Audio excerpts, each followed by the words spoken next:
Hello learners, welcome to my channel Enlighten Knowledge. आज हम पढ़ने जा रहे हैं सब्स्टिट्यूशन इफेक्ट के बारे में। इंडिफरेंस कर्व एनालिसिस का ये बहुत इंपॉर्टेंट टॉपिक है सब्स्टिट्यूशन इफेक्ट। तो इसको हम लोग शुरू कर लेते हैं। सब्स्टिट्यूशन इफेक्ट होता क्या है? आपको मैंने बता रखा है सब्स्टिट्यूट्स गुड्स का क्या मतलब होता था कि एक के बदले में दूसरी गुड को ले लेना। लेकिन यहाँ पे इफेक्ट देखा जाता है। वो कैसे कि अगर देखो किसी के प्राइस में चेंज आता है, किसी गुड के प्राइस में चेंज आता है और मनी इनकम में भी अगर चेंज आता है, वो चेंज ऐसे आता है कि जो आपकी रियल इनकम है वो क्या रहती है, कांस्टेंट। यहाँ पर अब एक बात की गई है, दैट इज मनी इनकम है और एक रियल इनकम है। मनी इनकम तो वो होगी, जैसे सिंपल है, मेरी तनख्वाह पहले 12,000 थी, अब 10,000 है, मतलब ये मैं अपनी मनी इनकम की बात कर रही हूँ। लेकिन रियल इनकम क्या होता है, ये पावर होती है मनी की। मतलब जो मेरी रियल इनकम, जो मेरा सेटिस्फेक्शन लेवल है उस इनकम से, वो क्या रहने वाला है, कांस्टेंट रहने वाला है। तब ये काम करता है, सब्स्टिट्यूशन इफेक्ट काम करता है। आपको एग्जांपल से और भी अच्छे से क्लियर हो जाएगा। तो अभी के लिए इतना ही ध्यान रखिए कि मनी इनकम और रियल इनकम में फ़र्क होता है। रियल इनकम हमारी जो पावर होती है मनी की, और मनी इनकम जो आपकी सिंपली इनकम आप लोग लेकर चलते हो। तब क्या है, कंज्यूमर क्या करेगा, अब ये कांस्टेंट रहेगी रियल इनकम, तो कंज्यूमर क्या करता है, वो सब्स्टिट्यूट करता है cheaper good for the dearer good. मतलब वो महंगी चीज़ को छोड़कर क्या है, सस्ती चीज़ें खरीदना शुरू कर देता है। देन इसका इफेक्ट किस पे पड़ता है, क्वांटिटी परचेज पे। क्वांटिटी परचेज पे अपने आप ही इफेक्ट पड़ेगा। अगर मैं क्या है, महंगी चीज़ छोड़कर कोई सस्ती चीज़ लेना शुरू कर दूंगी, तो मतलब मेरी परचेज पे क्या हुआ, चेंज आया है। तो इसी चेंज को हम लोग देते हैं, सब्स्टिट्यूशन इफेक्ट का नाम देते हैं। This effect is known as substitution effect. Substitution effect refer क्या करता है कि चेंज आना गुड परचेज में, ठीक है, अमाउंट ऑफ गुड परचेज में। ये किस वजह से चेंज आता है, अगर किसी के प्राइजेस में चेंज आ जाता है, मतलब दूसरी गुड के प्राइजेस में, रिलेटिव प्राइजेस में कुछ चेंज आता है, तो हमारी जो रियल इनकम है वो क्या रहेगी, सेम रहेगी। तो अब एग्जाम्पल से समझ लेते हैं। सुपोज करो कि इनकम कितनी है कंज्यूमर की, 4 रुपये है।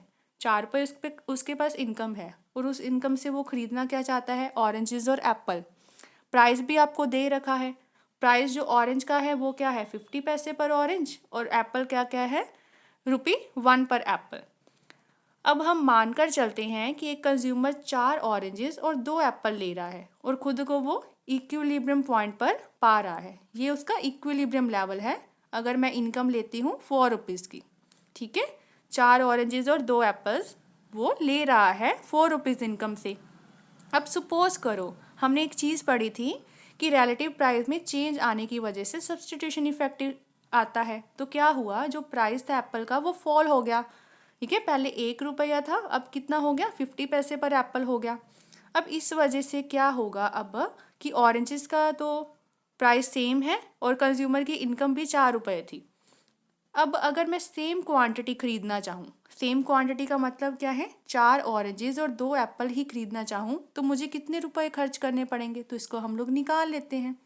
देखो ₹4, ऑरेंजेस कितने का है, ₹0.5 का। 4 ऑरेंजेस लेने हैं ना, और 2 एप्पल्स लेने हैं। एप्पल्स का भी प्राइस कितना हो गया, 0.5। तो इसको अगर हम लोग सॉर्ट आउट करेंगे, तो ये आपके पास क्या आ जाएगा, 2+1, ठीक है, 2+1 आ जाएगा, मतलब ₹3। पहले मैं 4 रुपये में 4 ऑरेंजेस 2 एप्पल्स खरीद रही थी। अब मैं वही सेम क्वांटिटी, 4 ऑरेंजेस 2 एप्पल्स किस में खरीद पा रही हूँ, 3 रुपये में। इसका मतलब 1 रुपया मेरे पास बच गया। देखो अब मेरी इनकम क्या थी, ₹4 थी। अब क्वांटिटी, इनकम तो मेरी वही रही है, ₹4 ही रही है। लेकिन क्या हुआ, किसी दूसरे चीज़ के प्राइस में इफेक्ट आने की वजह से ना, जो मेरी रियल इनकम है वो बढ़ गई। मतलब मेरी सेटिस्फेक्शन लेवल, मैं कह सकती हूँ मेरी बाइंग पावर बढ़ गई है। क्यों, क्योंकि 3 रुपये में अब मैं 4 ऑरेंजेस 2 एप्पल्स खरीद पा रही हूँ, और ₹4 तो मेरे पास बच गया ना, 1 रुपया मेरे पास बच गया है। इसका मतलब मेरी जो रियल इनकम है उसमें क्या है, इफेक्ट पड़ा है, वो गॉन अप हो गई है, इंक्रीज हो गई है। ये होता है अच्छे रियल इनकम का मतलब। कि देखो, हुआ कुछ नहीं, आपकी इनकम प्राइस में इफेक्ट आया है, लेकिन क्या है, कि दूसरे के प्राइस में इफ़ेक्ट आने की वजह से जो मेरी रियल इनकम है, अब वही क्वांटिटी मैं पहले 4 रुपये में ख़रीद रही थी, अब वही क्वांटिटी मैं 3 रुपये में ख़रीद रही हूँ, मतलब 1 रुपया मेरे पास बचा है। तो इसका मतलब मेरी रियल इनकम बढ़ गई है, मेरी जो बाइंग सेटिस्फेक्शन लेवल है या पावर है मनी की, वो क्या है, इंक्रीज़ हो चुकी है। अगर सपोज करो कि जो 1 रुपया मेरे पास बचा वो मेरे से ले लिया गया, ठीक है, taken away from the consumer, अब मान के चलो मेरे पास वो 1 रुपया है ही नहीं, तो मेरी रियल इनकम फिर से सेम रहेगी, ठीक है, मेरी जो बाइंग पावर है वो बिल्कुल सेम रहेगी, क्योंकि इसी 3 रुपये में अभी भी मैं क्या ले रही हूँ, 4 ऑरेंजेस और 2 एप्पल्स ले रही हूँ। ठीक है ना, समझ में आ रहा है कि क्या हुआ है बच्चे, कि रियल इनकम जो है वो पहले तो मेरी इंक्रीज़ हुई थी, क्योंकि मेरे को खुशी हुई थी, देखो कि मेरे पास 1 रुपया बच गया है, ठीक है ना। लेकिन अब क्या हुआ है कि मेरे से वो 1 रुपया वापस ले लिया गया, तो दोबारा से मेरी रियल इनकम क्या हो गई, कांस्टेंट हो गई, और 3 रुपये में मैं अभी भी क्या ले रही हूँ, सेम क्वांटिटी गुड्स की ले रही हूँ, दैट इज़ 4 ऑरेंजेस 2 एप्पल। लेकिन रिलेटिव प्राइस तो हमने क्या किया है, एप्पल का प्राइस तो कम हुआ है ना, 1 रुपये से 50 पैसे आया है एक्चुअल में।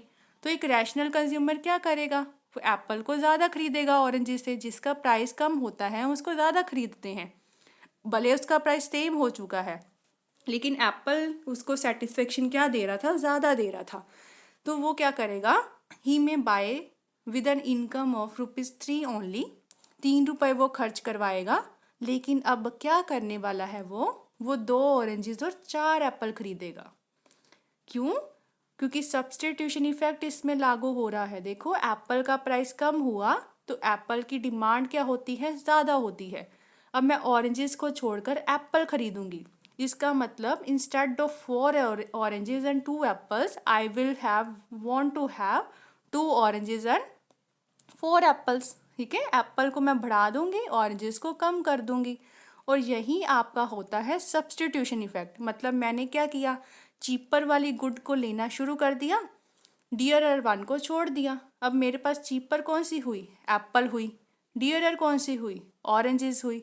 भले ऑरेंजेस का प्राइस वही है, लेकिन एप्पल पहले महंगे थे, वो सस्ते हो गए हैं, सस्ते होने की वजह से मैंने उसकी डिमांड बढ़ा दी है। तो इसी चीज़ को मैं कहूँगी सब्स्टिट्यूशन इफेक्ट का नाम दूंगी। द सब्स्टिट्यूशन इफेक्ट का मतलब क्या है कि चेंज आ जाना क्वांटिटीज़ में जो हम लोग खरीद पा रहे हैं, और चेंज किसकी वजह से आया है, हमारी रिलेटिव प्राइजेस की वजह से। और रियल इनकम को हमें क्या रखना है, कांस्टेंट रखना है। ये बात आपको ध्यान में रखनी है कि जो रियल इनकम है उसको कांस्टेंट करना है। मैंने क्या किया था यहाँ पे कि 3 रुपीज़ थे ना मेरे पास, यहाँ पे 3 रुपये में हम लोग 4 ऑरेंजेस 2 एप्पल ले रहे थे, तो 1 रुपया जो बचा था वो टेकन अवे कर दिया गया। इस वजह से किया गया कि मेरी जो रियल इनकम है वो वहीं पे बनी रहे, वो कांस्टेंट रहे। तो ये इफेक्ट आपका होता है, सब्स्टिट्यूशन इफेक्ट होता है। कंज्यूमर सेटिस्फेक्शन कहते हैं ना ही क्या है, इंक्रीज हुई है, ना ही डिक्रीज हुई है। ठीक है ना, मतलब कंज्यूमर की जो सेटिस्फेक्शन है वो तो वही रही है, लेकिन हुआ क्या है कि उन्होंने एक के बदले में दूसरी चीज़ को लेना शुरू कर दिया। हिज लेवल ऑफ सेटिस्फेक्शन तो वही रही है, इसलिए क्या होगा, वो दोनों पॉइंट्स आपकी एक ही आईसी पे बनेंगे, क्योंकि सेटिस्फेक्शन में तो कोई इंक्रीज नहीं आया, बल्कि क्या हुआ था कि एक के प्राइस में चेंज आने की वजह से जस्ट मैंने गुड्स को सब्स्टिट्यूट करवाया है। यही होता है हमारा सब्स्टिट्यूशन इफेक्ट। तो हम लोग इसको अब कर्व से समझ लेते हैं। ये आ गया आपका एक्स एक्सिस और ये आपका वाई एक्सिस। एक्स एक्सिस पे हम लोग एप्पल्स ले रहे हैं, वाई पे ले रहे हैं ऑरेंजेस। अब सपोज करो ये मेरी क्या है, A B is the price line. अब आपको बनाना कैसे है, अगर आपको बिल्कुल करेक्ट ग्राफ बनाना है तो पहले आप आईसी ड्रॉ नहीं करोगे, आईसी आप बिल्कुल एंड पे ड्रॉ करोगे। अब इसको देखते जाइए, ये हमारी क्या है, ए बी हमारी प्राइस लाइन है। तो कंज्यूमर मानकर चलो कि इस लेवल पे इक्विलिब्रियम है। अभी आपने आईसी नहीं बनानी है, जस्ट आपने देखना है।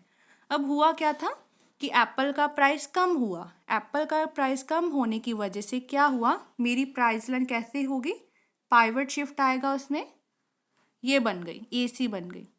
हमने ये पीछे भी पढ़ा है कि आपका अगर चेंज आता है किसी एक गुड के प्राइस में तो हमारी प्राइस लाइन ऐसे शिफ्टिंग होती है। तो इसका मतलब मैं एप्पल की डिमांड ज़्यादा करूँगी, ये मेरी प्राइस लाइन हो गई है, ए बी से लेकर ए सी हो गई है। लेकिन अब मैंने एक बात आपको बताई थी कि मेरी जो रियल इनकम है वो मुझे सेम रखनी है। रियल इनकम सेम रखने की वजह से क्या हो जाएगा, जो 1 रुपया था जो हमने केस पढ़ा है वो कंज्यूमर से वापस ले लिया गया था। तो 1 रुपया वापस ले लिया गया तो क्या होगा कि मतलब मेरी इनकम अब 3 हो गई, 4 से 3 हो गई।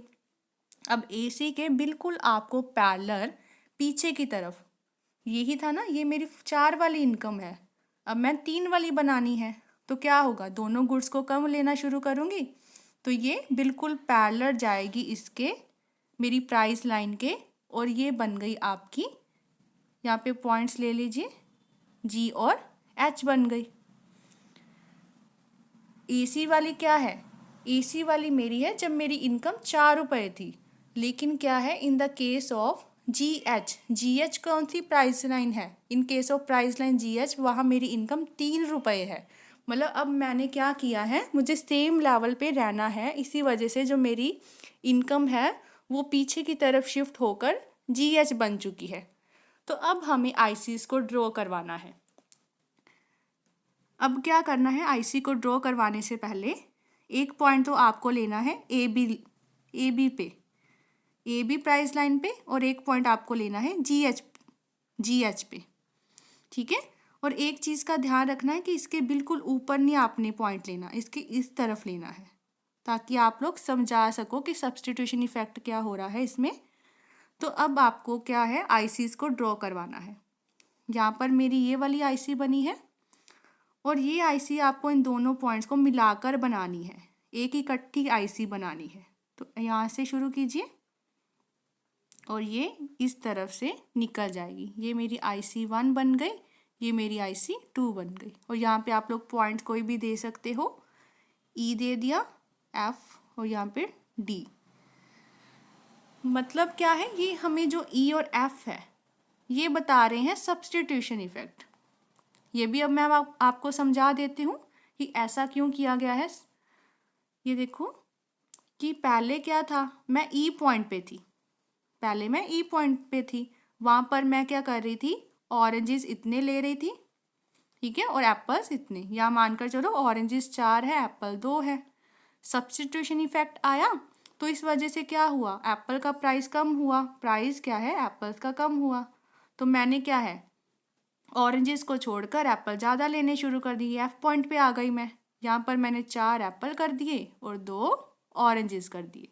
तो मतलब ई से लेकर एफ तक जो भी ये चीज़ बन रही है ये आपका क्या है, सब्स्टिट्यूशन इफेक्ट। मतलब ये मेरा इफेक्ट आया है कि एक गुड के प्राइस में चेंज आने की वजह से क्या किया मैंने, दूसरी गुड को सब्स्टिट्यूट करवाना शुरू कर दिया या उसको ज़्यादा लेना शुरू कर दिया। तो आपका ये सब्स्टिट्यूशन इफेक्ट होता है। तो यही चीज़ आपको ध्यान में रखनी है। और जो ये डी आया है इसको भी क्या है, ये तो हमारी क्या थी, आगे वाली प्राइस लाइन थी, जब हम क्या था, एप्पल्स को डिमांड को बढ़ा दिया था, एप्पल्स की डिमांड इसमें क्या है, बढ़ गई थी, ये वो वाला केस है। तो इसी तरीके से आपको क्या है, ये चीज़ बनानी है। मैं आपको एक बार दोबारा से बनाकर दिखा देती हूँ, खुद भी आप लोग प्रैक्टिस कीजिएगा। तो मैं आपको दोबारा से बता देती हूँ। आपको आईसीज पहले नहीं ड्रॉ करनी, वो इसी वजह से मैं कह रही हूँ ताकि आपकी कर्व बिल्कुल करेक्ट और एक्यूरेट बन सके, इसलिए सबसे पहले आपने लाइंस को ही ड्रॉ करवाना है। ये मेरी प्राइस लाइन है ए बी, एप्पल के प्राइस में कमी आने की वजह से मैंने एप्पल्स की डिमांड ज़्यादा की, तो ये बन गई थी मेरी एसी। अब क्या हुआ, एसी तो मेरी 4 रुपये इनकम वाली लाइन थी, लेकिन अब मेरी इनकम कितनी हो गई थी, 3 हो गई थी, क्योंकि 1 रुपया मेरे से ले लिया गया था। तो 3 होने की वजह से क्या हुआ, जो इनकम वाली जो लाइन है वो पैरेलल होती है ना, तो ये बन गई हमारी जी एच। वे बिल्कुल पैरेलल लेनी है एसी से पीछे की तरफ, क्योंकि अब क्या हुआ था, इनकम मेरी कम हो गई थी। अब करना क्या है, एक पॉइंट ए बी पर लेना है, एक पॉइंट जी एच पे लेना है, और एक पॉइंट इस वाली लाइन पे लेना है।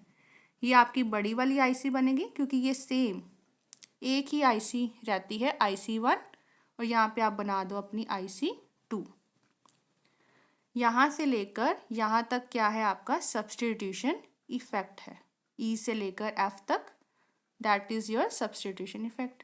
आई होप आपको अच्छे से अब क्लियर हो गया होगा कि सब्सटीट्यूशन इफेक्ट ये कैसे बना है, क्योंकि एक का प्राइस कम होने की वजह से हमने उसको ज़्यादा लेना शुरू कर दिया, डियरर वन को छोड़ दिया, तो ये आपका सब्सटीट्यूशन इफेक्ट होता है। और रियल इनकम क्या रहेगी इसमें, कांस्टेंट रहेगी। इसीलिए आपसे जो 1 रुपया बचा था वो ले लिया गया ताकि आपकी रियल इनकम क्या रहे, कांस्टेंट रहे।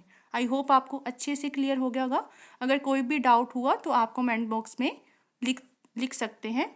अगर वीडियो पसंद आई हो इस चैनल को ज़रूर सब्सक्राइब कीजिए, like share and comment and press the bell icon, ताकि हर वीडियो की नोटिफिकेशन आपको टाइम टू टाइम मिलती रहे। Thank you.